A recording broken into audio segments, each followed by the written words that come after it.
Donc, page 62. Nous allons lire le verset sanskrit du premier chant, deuxième chapitre, verset 11. Avant, nous allons chanter Om Namo Bhagavate Vasudevaya. Om Namo Bhagavate Vasudevaya. Om Namo Bhagavate Vasudevaya. Om Namo Bhagavate Vasudevaya.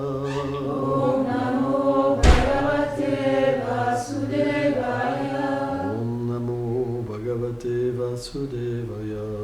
Om Namo Bhagavate Vasudevaya. Vadanti Tattva Vidas. Vadanti Tattva Vidas. Tadvam Yakyanam Advyayam. Tadvam Yakyanam Advyayam. Blameti Paramatmeti. Blameti Paramatmeti. Bhagavan iti Shaptyate. Bhagavan iti Shaptyate. Prochain. Vadanti Tattva Vidas. Vadanti Tattva Vidas. Tadvam Yakyanam Advyayam. Tadvam Yakyanam Advyayam. Blameti Paramatmeti. Blameti Paramatmeti. Bhagavan iti Shaptyate. Bhagavan iti Shaptyate. Ok, on va lire la traduction. Ceux qui conçoivent, perçoivent et visualisent la vérité absolue la déclarent comme la réalité transcendantale de la sagesse absolue, sans second, la seule réalité de l'être suprême. Cette réalité est représentée premièrement comme le Brahman, sans attribut et sans forme. Deuxièmement, comme le Paramatma, l'âme suprême présente en tant que le contrôleur interne. Et troisièmement, comme Bhagavan, le Seigneur suprême, possédant 6 attributs illimités. Ces 3 noms décrivent 3 aspects de cet unique et même principe de la vérité absolue. Donc nous allons continuer la teneur et portée. Bien que le Seigneur soit situé à l'intérieur et à l'extérieur de toute chose, il est toujours un, contrairement à l'ensemble des âmes infinitésimales, qui sont distinctes de lui, et qui sont distinctes les unes des autres. Il y a donc éternellement une différence entre lui et les âmes infinitésimales. Par exemple, Krishna est celui qui est servi par les âmes, alors que les âmes le servent. Krishna contrôle ses énergies, alors que ses énergies contrôlent les âmes. Krishna est tout-puissant, alors que les âmes sont insignifiantes. Om Agana Timilam Dasya Ganam Jalam Shalakaya Shakshuru Meditam Jena Taisme Shigolavena. En fait, je l'avais lu ça hier, c'est pareil. Bon, c'est pas grave. Namam Vishnu Padaya Krishna Pestaya Bhutale Shrimati Bhaktivedanta Swami Namine. Namaste Sarasvati Devi Golavani Plachaline Nilveshe Shasunyavadi Plachatchade Chatalide. Pourquoi le Seigneur lui-même et ses associés expliquent différentes vérités qu'on appelle Tattva? La vérité sur lui-même, la vérité sur l'âme. C'est pour qu'on puisse comprendre notre nature et d'agir selon notre nature. Car lorsque l'on agit selon une nature qui est différente, on devient différent. Par exemple, il y a une énergie qu'on appelle l'énergie spirituelle, Chit Shakti. Quand on se relie avec cette énergie, on sert le Seigneur et on développe l'amour de Dieu. Cette énergie devient l'amour de Dieu, qu'il fait qu'on est conscient de la forme du Seigneur, de son nom, de ses attributs et de ses divertissements. De la même manière, pour les âmes qui désirent expérimenter l'indépendance de Dieu, le Seigneur crée le monde matériel, les univers matériels. Et cette énergie, elle devient inversée. Elle devient ce qu'on appelle Maya Shakti, l'énergie externe du Seigneur. Et au lieu de relier l'être vivant à Dieu, pour que l'âme puisse voir le Seigneur, elle le voile. C'est pour ça que l'âme conditionnée ne peut pas voir le Seigneur suprême.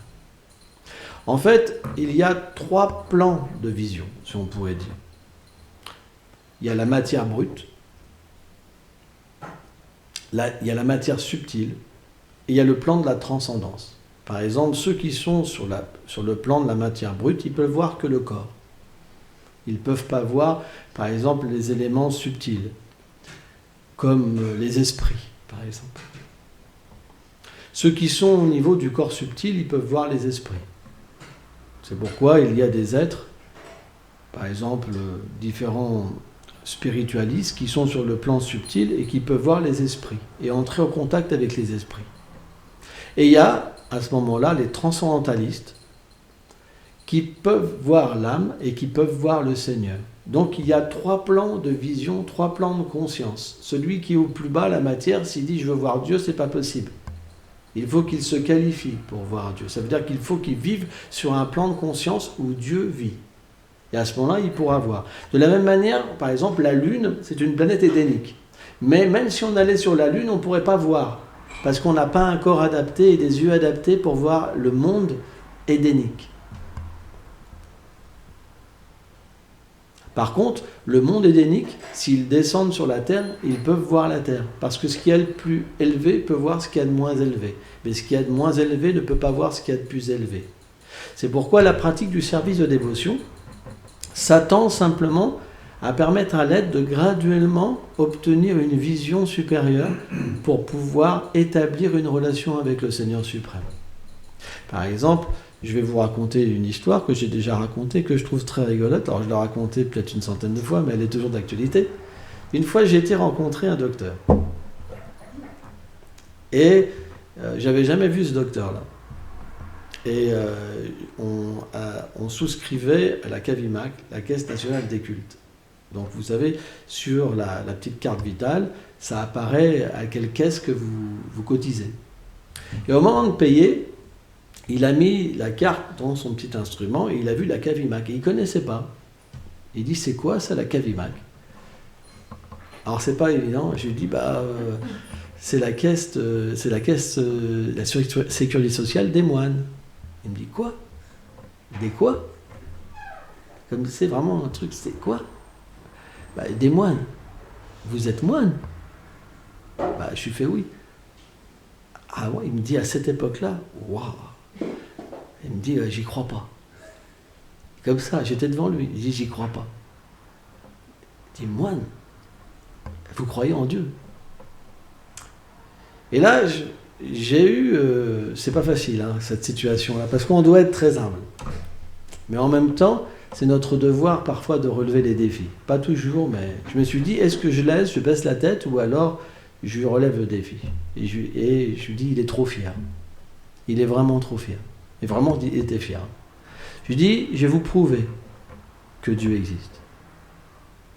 Et là, ça a commencé. Il y avait 2 mètres derrière, il avait une chaise à roulettes. Déjà, il s'est retrouvé collé. Il s'est éjecté lui-même contre la chaise, tellement c'était puissant. Je lui dis, je vais vous prouver. Si je vous dis de faire ça, vous verrez Dieu. Et là, il m'a fait, non. Comme si comme ça.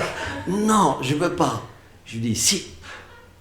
Vous m'avez provoqué, je vais vous prouver que Dieu existe. Vous pourrez le voir. Il dit, non. Il me dit, je vous crois, mais je ne veux pas. Tout le monde peut voir Dieu. Il suffit de le servir. Il est un même papa nantais. Le Seigneur se révèle en proportion du service, en proportion de la vérité. C'est simplement que les gens disent, c'est comme un joker. Les gens, moi, je crois ce que je vois. Mais est-ce que tu vois le microbe? Pourtant, il y en a qui peuvent le voir. Avec des appareils, de ceci, cela. Ce qu'on voit, c'est pas grand-chose. C'est tout petit. Simplement, plus on se rapproche de celui qui manifeste tout, qui maintient tout et qui détruit tout, et plus on peut voir la création telle qu'elle est. Et un jour, on peut voir ce Créateur. Et un jour, on peut entrer dans une relation d'amour avec lui. C'est le domaine de la foi. Les scientifiques, par exemple, ils essayent de détruire la foi. Ils pensent même que c'est une cellule du cerveau, qu'on pourrait, par exemple, avec une opération, mettre la foi des gens.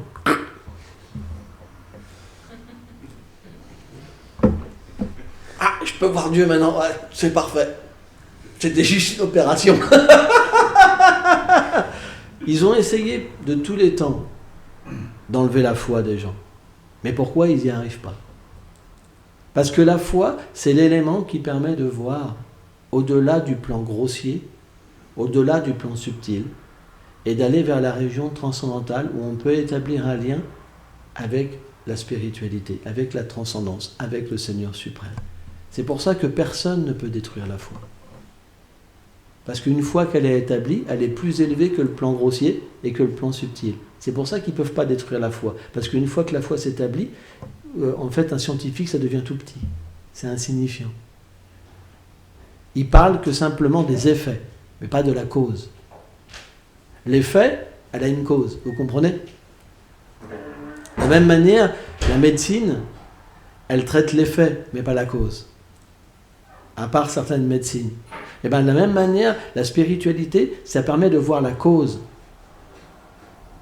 Une fois qu'on connaît la cause, on comprend l'effet. Mais la science, on observe simplement l'effet sans voir la cause. C'est pour ça qu'une fois que la foi s'installe, les scientifiques, c'est tellement petit. Parce qu'ils étudient quelque chose de complètement inférieur, en fait. Et ils ne peuvent pas comprendre parce qu'ils défient le Seigneur suprême qu'il y a derrière. Alors que vous avez des scientifiques qui croient en Dieu et qui peuvent voir Dieu à travers la création. Alors ça, c'est un certain niveau. On appelle la Vishvarupa, la forme universelle du Seigneur suprême. C'est un certain niveau. C'est pour les gens qui ont encore une vision grossière. Mais le Seigneur, quand même, se révèle à un certain niveau. Pourquoi nous chantons ? Pourquoi nous adorons la forme du Seigneur ? Pourquoi nous parlons sur le Seigneur suprême ? Parce que cette action l'attire. Et quand il devient attiré, on perçoit la vérité. Parce que le Seigneur peut se révéler dans le mental, dans l'intelligence, partout. Parce qu'il est partout aussi. Il est partout présent sous la forme du Paramatma. Là, on voit, il existe en tant que Brahman, Paramatma et Bhagavan. L'aspect impersonnel, énergique, Brahman. L'aspect localisé, où il est dans le cœur de chaque chose. Et aussi en tant que la personne suprême originelle. Donc une fois que le lien se manifeste, le Seigneur se révèle. Il peut se révéler à n'importe qui. Il n'y a pas d'élu, il y a simplement une personne qui veut le voir. Si vous dites, moi je vois ce que je crois, c'est que vous avez déjà dit que vous n'avez pas envie. Par exemple, vous avez des secrets dans votre cœur. Qui n'a pas de secret ? Il y a des choses qu'on n'a pas envie de dire à tout le monde. Donc vous pouvez dire que vous connaissez quelqu'un extérieurement, mais là, est-ce que vous connaissez l'intérieur ? C'est pas dit. Par contre, si vous établissez une relation d'amour avec la personne, qu'est-ce qu'elle va faire ? Elle va vous révéler son cœur. Et bien de la même manière avec le Seigneur, c'est la même chose, parce qu'il est une personne comme nous, on est une personne, parce qu'on fait partie de sa création. Donc si on établit une relation d'amour avec lui, alors il nous révèle son cœur. On ne peut pas comprendre les êtres sans ça. On ne peut pas voir les êtres. C'est pas possible. Tout est une relation d'amour. Quand il n'y a pas d'amour, on ne voit que les choses externes. Et la chose externe, sans amour, Dieu, c'est la création. Donc on peut être un scientifique. Ou on peut être un religieux et adorer le Créateur. Mais c'est encore loin. Paramatma, l'âme suprême. Mais pour comprendre la demeure du Seigneur et ce qu'il aime, et surtout notre relation avec lui éternelle, quelle est notre nature, il y a besoin d'amour. Parce que l'amour est le pont qui fait que la vérité absolue se révèle à l'âme. C'est pour ça qu'on pratique le service d'amour du Seigneur. Parce qu'on aspire, parce que la foi nous a touchés et qu'on peut voir à un certain niveau, on en veut plus parce que c'est bon, parce que c'est merveilleux. Parce qu'on souffre sans cette relation. Sans cette relation, on est simplement au niveau du corps. On pense on est un homme, une femme. Mais on n'a rien à voir avec cette situation. Dans 40 ans, ou 50 ans, ou 60 ans, 70 ans, oui, il sera l'homme, ou il sera la femme. L'âme, elle est éternelle. Au fond de nous-mêmes. Réalisez ça. Quand vous étiez un enfant, vous étiez la même personne. Quand vous étiez un adolescent, vous étiez la même personne. Et quand vous êtes un grand-père, vous étiez la même personne. Et au moment de quitter le corps, vous serez la même personne. Et quand vous reprendrez un nouveau corps, vous serez la même personne. Parce qu'on ne peut pas sentir qu'on vieillit. Parce qu'on est éternel. Donc si on est éternel, on doit se poser la question, mais pourquoi je me retrouve dans cette situation temporaire à errer dans le cycle des morts et des renaissances? C'est parce que je suis dans une position marginale. On me permet d'être dans cette position, mais je peux en sortir. Donc on doit comprendre qu'on est manifesté par quelqu'un, on est créé par quelqu'un. Vous savez, les scientifiques, quand ils étudient la création, c'est tellement parfait. Même un atome, c'est un monde dedans, un atome. Ils sortent de l'athéisme simplement en observant la création. Ils disent que ce n'est pas possible que ça vienne d'une explosion. Tout est trop parfait. Ce n'est pas possible. C'est pas que ça devienne des religieux, chrétiens, musulmans. Non, c'est que leur foi se manifeste due à une telle complexité, une telle preuve qu'il y a une conscience derrière tout. Et conscience, ça veut dire personne. Parce qu'on n'a jamais vu quelque chose impersonnel, créé, parler. La Bible dit l'homme est fait à l'image de Dieu. Mais sauf que l'âme, elle n'a pas un corps matériel qui pourrit, qui sent mauvais. Satchitananda Vigra. Le corps de l'âme, il est fait d'éternité, de connaissance et de félicité. Qu'est-ce que c'est la connaissance? De sa relation avec Dieu. Donc quand l'âme fait un mauvais choix et qu'elle se détourne du Seigneur suprême, cette éternité, on pense que c'est la mort. Ça devient inversé. La connaissance transcendantale, elle devient la connaissance matérielle. C'est l'ignorance. Et la félicité, l'amour de Dieu, c'est la concupiscence. Ça veut dire qu'on cherche à exploiter, on reste avec des êtres parce qu'ils nous donnent du bonheur, mais quand ils ne nous procurent plus de bonheur, on les rejette. Donc ça ne peut pas être notre vérité. On est tous faits pour être éternels. Qui veut mourir? Personne. On est tous faits pour avoir une connaissance parfaite. Personne ne veut être idiot. Et on veut de l'amour, pas de la souffrance. C'est pourquoi le service d'amour du Seigneur, c'est le propre de chacun. Tout le monde devrait être engagé dans ce service d'amour. Parce que c'est naturel. Parce qu'on ne peut voir Dieu à travers ce service d'amour. Personne ne peut voir le Seigneur suprême sans le servir. Parce qu'il se révèle à celui qui veut. De la même manière, si quelqu'un est puissant, vous ne pouvez pas le forcer à vous rencontrer. Viens ici, toi. Viens. Jamais déjà vous oserez faire ça. La force ne vous permettra pas de voir une personne puissante. C'est simplement s'il désire vous voir qu'il viendra à vous. Que dire du Seigneur suprême? C'est pourquoi on doit être honnête.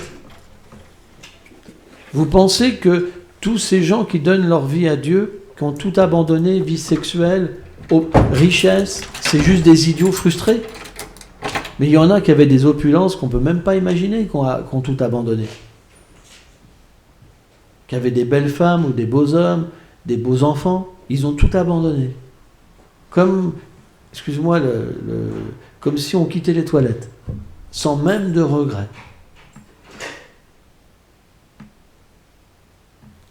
Parce que dès qu'on commence à obtenir le Seigneur suprême, on comprend que toutes les choses matérielles sont temporaires. Elles vont être abandonnées tôt ou tard.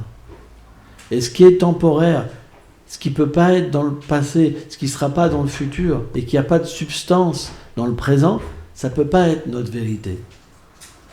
Notre vérité, elle est avec le Seigneur suprême, Krishna. Krishna, ça veut dire la vérité absolue. Dès qu'on touche Krishna, alors notre vie, elle change. Même un jour, même 2 jours, on ne pourra plus être le même. Parce que notre conscience va augmenter. Donc on va percevoir différemment. Tout de suite, on perçoit différemment les choses. C'est mystique. Vous allez faire un tour, vous allez percevoir différemment les choses. Parce que la connaissance, elle nous permet de percevoir. En ce moment, ce que vous percevez, c'est la connaissance. Et quand vous êtes dans une connaissance d'ignorance matérielle, vous percevez que l'ignorance. C'est pour ça que les gens courent après l'action intéressée, le plaisir des sens. Or, ce plaisir, il est temporaire, il a un début et une fin, et en plus, il amène la souffrance. Tout le monde souffre dans ce monde. Donc, on peut se libérer de cette souffrance. Comment ? Par le service d'amour du Seigneur suprême.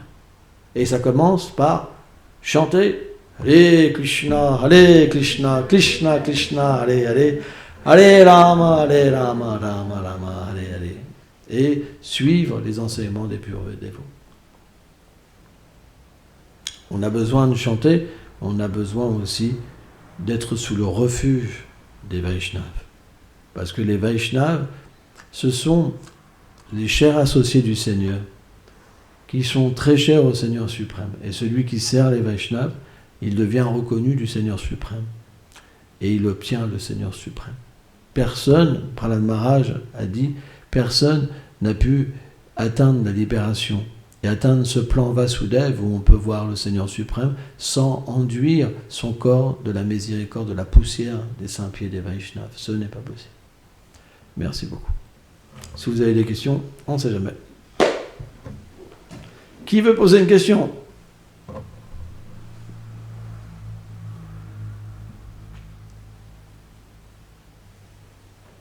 Bon, ok. Allez, voilà.